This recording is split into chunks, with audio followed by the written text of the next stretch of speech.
सर्वसम्मत से बधाई हमारे विधानमंडल दल के सभी माननीय सदस्यों ने दी है,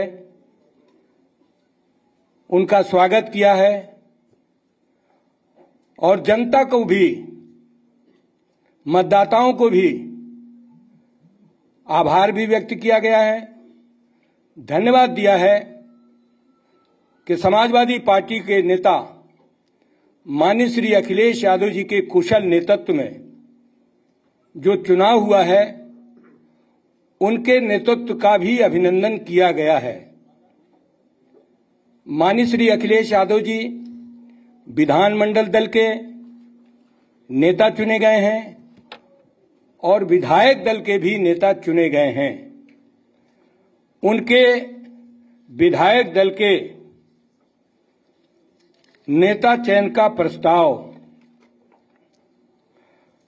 वरिष्ठ समाजवादी पार्टी के विधायक श्री अवधेश प्रसाद जी ने किया है और अवधेश प्रसाद जी के प्रस्ताव का अनुमोदन वरिष्ठ माननीय विधायक श्री आलम बदी साहब ने किया है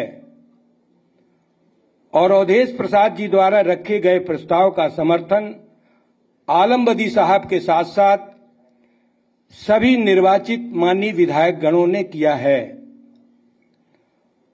और विधानमंडल दल के नेता का प्रस्ताव वरिष्ठ माननीय विधायक श्री लालजी वर्मा जी ने विधानमंडल दल के नेता का प्रस्ताव किया है और विधानमंडल दल के नेता के प्रस्तावक श्री लालजी वर्मा के प्रस्ताव का समाजवादी पार्टी के वरिष्ठ विधान परिषद के सदस्य श्री राजेंद्र चौधरी जी ने किया है। उक्त दोनों प्रस्तावों को विधानमंडल दल के सभी माननीय सदस्यों ने समर्थन किया है और माननीय अखिलेश यादव जी विधानमंडल दल समाजवादी पार्टी के नेता चुने गए हैं और विधायक दल के भी नेता चुने गए हैं। विधायक दल का नेता और विधानमंडल दल के नेता चुने जाने के बाद सभी नेताओं ने उन्हें शुभकामनाएं दी है कि जनता की मूलभूत ज्वलंत समस्याओं को लेकर सदन में माननीय अखिलेश यादव जी जनता की पक्ष को बहुत मजबूती के साथ रखेंगे और सरकार के झूठे जुमलों पर, सरकार के गलत कार्यों पर जो लोकतांत्रिक परंपरा है कि सदन के अंदर उसका विरोध होगा और सदन के अंदर उनका खुलासा भी किया जाएगा, क्योंकि समय समय पर भारतीय जनता पार्टी ने पूर्व में सरकार में जनता को गुमराह किया, जनता के साथ धोखा किया, जनता के साथ छलावा किया है। इसीलिए भारतीय जनता पार्टी पिछली बार से अब की बार बहुत पीछे आ गई है, बहुत पीछे आ गई है।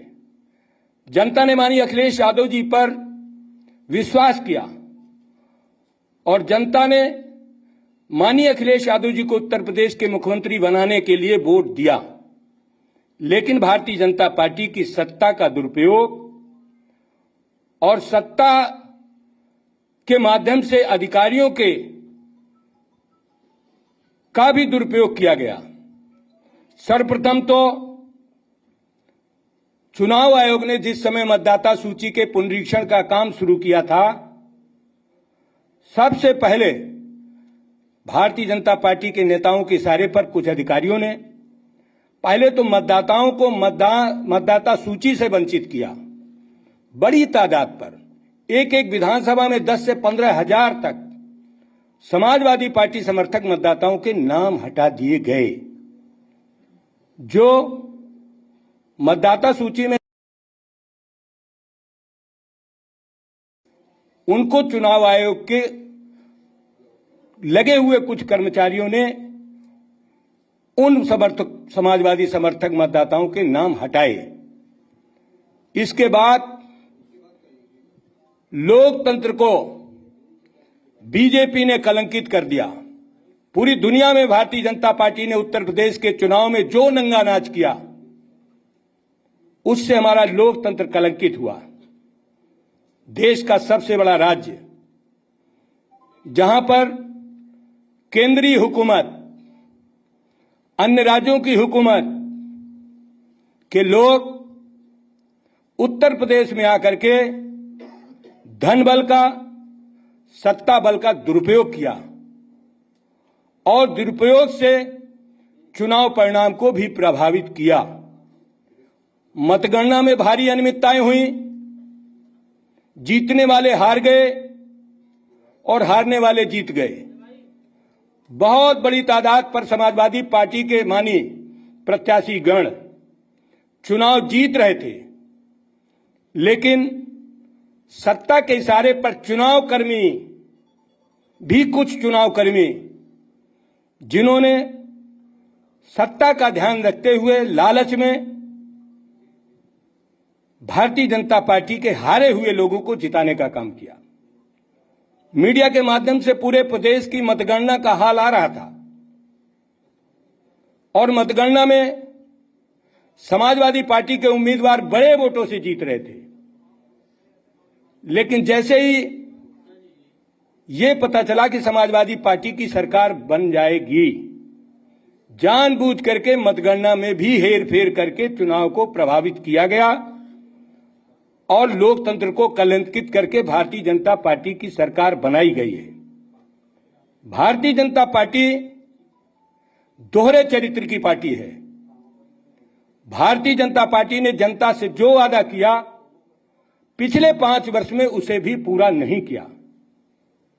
महंगाई कम करने की बात कही थी, केंद्रीय हुकूमत के प्रधानमंत्री से लेकर केंद्र के मंत्रियों ने महंगाई कम करने की बात कही थी, लेकिन पिछले 5 वर्षों में और इस समय भी महंगाई लगातार बढ़ती जा रही है। जनता के हर वर्ग की कमर टूट रही है, लेकिन बीजेपी अपनी पीठ थपथपा रही है। बेरोजगारों को रोजगार नहीं दिया, झूठा वादा किया। बेरोजगार दर दर की ठोकरें खा रहा है, आत्महत्या कर रहा है। बेरोजगारों को रोजगार नहीं मिल रहा और बीजेपी फिजूल खर्ची पर आमदा है। गरीबों के पैसे से जो टैक्स आते हैं, उस टैक्स का बेजा इस्तेमाल भारतीय जनता पार्टी करती है। इस लोकतांत्रिक देश में गरीब गरीब होता जा रहा है, कमजोर कमजोर होते जा रहा है और पूंजीपति की पूंजी में भारी इजाफा होता जा रहा है। ये बहुत बड़ी आर्थिक गैरबराबरी भारतीय जनता पार्टी ने ला दी है और इस प्रदेश के अंदर बेरोजगारी बढ़ा दी है। किसानों को सबसे ज्यादा परेशान किया है। किसानों को एमएसपी की गारंटी नहीं दी जा रही है। उत्तर प्रदेश के हजारों लाखों किसान एक साल जाड़ा गर्मी बरसात की परवाह किए बगैर आंदोलन करते रहे। बीजेपी ने बिना डिस्कशन के 3 काला कानून लाए। हमारे मीडिया के भाइयों ने, देश के राजनीतिक विशेषज्ञों ने, देश के महान नेताओं ने कहा कि लोकसभा राज्यसभा में बिना चर्चा के, बिना बहस के कोई बिल पास कराया जाएगा, वो तानाशाही है। उन्होंने लोकसभा के अपने सदस्यों से, राज्यसभा के सदस्यों से भी उन पर राय मशविरा नहीं किया और मोदी जी ने वो तीनों कानून लाद दिए जो किसानों ने एक साल सैकड़ों किसान शहादत हो गई। और उसके बाद जब उत्तर प्रदेश का चुनाव आया, चुनाव के वक्त उन्होंने वो 3 काला कानून वापस किए और किसानों ने अपने मूल्य की, समर्थन मूल्य की गारंटी मांगी और आज तक भारतीय जनता पार्टी ने किसानों के समर्थन मूल्य की गारंटी नहीं दिया। कहा था कि हम किसानों को स्वामीनाथन आयोग की रिपोर्ट लागू करके किसानों को लागत से जोड़ा देंगे, लाभकारी मूल्य देंगे, 2022 में आय किसानों की दुगना कर देंगे। मैं बड़े अफसोस के साथ आप मीडिया के भाइयों से कहना चाहता हूं कि आज हमारे किसान सबसे ज्यादा परेशान हैं। न किसानों को गेहूं का मूल्य मिला है, न धान का समर्थन मूल्य मिला है और न गन्ने का बकाया मिला है। तिलहन दलहन पर भी भारतीय जनता पार्टी ने किसानों के साथ बहुत बड़ा धोखा किया है। हमारे प्रदेश की किसानों की समस्याएं लगातार बढ़ रही हैं। कुटीर उद्योगों का तहस नहस कर दिया बीजेपी ने। कुटीर उद्योग इस प्रदेश के बीजेपी ने बर्बाद कर दिए। कुटीर उद्योगों से देश के नौजवानों को, प्रदेश के नौजवानों को रोजगार मिलता है। उन कुटीर उद्योगों पर बीजेपी ने ध्यान नहीं दिया। सिर्फ झूठ बात करना, बेरोजगारों को लाचार बनाना, किसानों को, गरीबों को लाचार बनाने के अलावा बीजेपी ने कुछ नहीं किया है। इन सारी समस्याओं को लेकर समाजवादी पार्टी सदन में जाएगी और सदन के अंदर जनता की समस्याओं को, समाज के सभी वर्गों को बहुत मजबूती के साथ माननीय अखिलेश यादव जी के नेतृत्व में सदन के अंदर रखेगी। दोनों सदनों में भारतीय जनता पार्टी की पूरी गलतियों को उजागर किया जाएगा और जनता की समस्याओं को सदन के अंदर उठाया जाएगा। हमारे समाजवादी पार्टी के विधानमंडल दल के सभी सदस्यों ने आप सबके माध्यम से ये बातें मुझे कहने के लिए दिया। मैं माननीय राष्ट्रीय अध्यक्ष जी के निर्देश पर और माननीय विधानमंडल के सदस्यों के सुझाव पर आपके बीच में मैंने आज की कार्यवाही आपके समक्ष रखी है। आज समाजवादी पार्टी,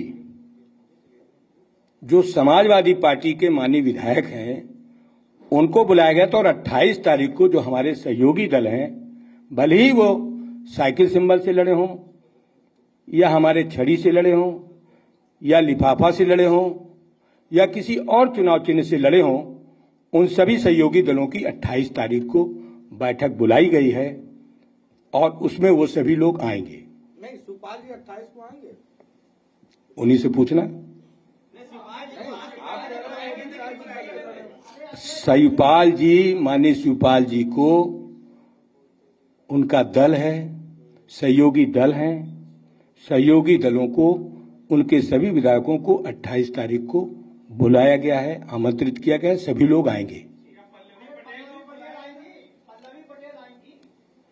मैंने आपसे बहुत स्पष्ट कर दिया कि जो सहयोगी दल हैं, पल्लवी पटेल जी हों, माननीय शिवपाल जी हों, माननीय ओम प्रकाश राजभर जी हों या हमारे जनवादी सोशलिस्ट पार्टी के लोग हों या राष्ट्रीय लोक दल के लोग हों, जो हमारे गठबंधन के दल हैं, उनके सभी माननीय विधायकों को 28 तारीख को बुलाया गया है।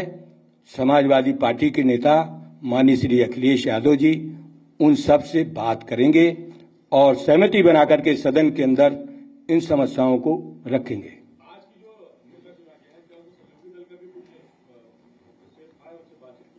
दल जो है, दल ये समाजवादी पार्टी है। समाजवादी पार्टी ने अपने समाजवादी पार्टी के माननीय सदस्यों का वर्जन लिया है, उनका समर्थन लिया है, उनके विचार लिए हैं और वो लेकर के समाजवादी पार्टी का आज विधानमंडल दल के नेता माननीय अखिलेश यादव जी का चयन किया गया है और विधायक दल का भी नेता माननीय अखिलेश यादव जी को चुना गया है। आज समाजवादी पार्टी के विधायक दल की बैठक हुई है और विधानमंडल दल के नेता माननीय श्री अखिलेश यादव जी का चुनाव हुआ है और सहयोगी दल के माननीय विधायकों को 28 तारीख को बुलाया गया है। वो हमारे सभी सहयोगी दल के नेता माननीय विधायक 28 तारीख को उपस्थित होंगे और उस दिन की कार्रवाई भी आपके सामने हम रख। मैंने पहले ही कह दिया कि रोजगार नहीं दिया 5 वर्ष उत्तर प्रदेश में।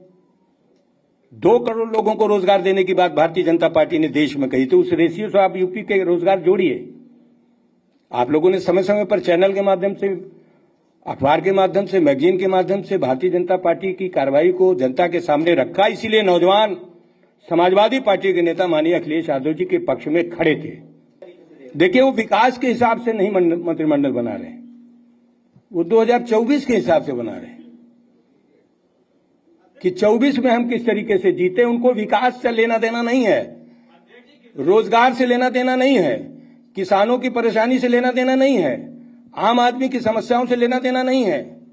उनका सिर्फ मकसद है सत्ताएन केन प्रकार हथियाना और गरीब को गरीब बनाना, पूंजीपति को पूंजी बढ़ाने का मौका देना। ये भाजपा का मूल एजेंडा है।